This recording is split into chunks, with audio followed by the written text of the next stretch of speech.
So take a look at this. Dalvin Cook expected to be cut, and it should happen. They actually have released him. They did it today. So he has 24 hours to clear. 4 o'clock tomorrow, he will clear waivers. 4 straight seasons, 1,300 yards, 6 touchdowns.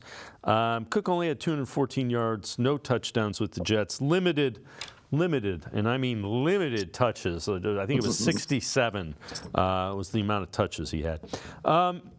I know you've dealt with this in Locked On Browns podcast. Do you think the Browns should try to add Dalvin Cook, Justin Houston, Jarvis Landry, somebody like that, or is it kind of is the offense and the skill guys kind of is what it is at this point?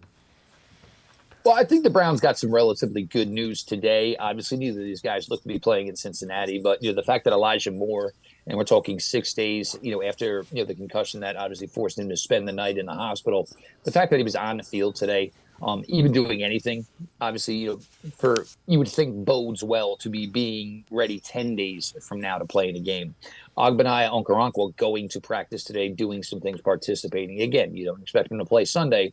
But Ogbo has won a ring. He's been through a playoff run with the Los Angeles Rams. He understands how important this time of year is. So there's 2 guys you're getting back into the fold. Justin Houston maybe becomes a little less irrelevant if you're going to have Ogbo for the playoffs. And the scenario that I was trying to make the Dalvin Cook thing make sense was if you were going to lose Elijah Moore. We all have seen, Jerome Ford, yes, his drop rate is not great, but he's been a big presence in the receiving game for the Cleveland Browns this year. So I was wondering maybe if Jerome Ford was going to have to do a little more receiverish things if he didn't have Elijah Moore. But that doesn't look like it's going to happen now. So we'll see how it works out with Dalvin Cook.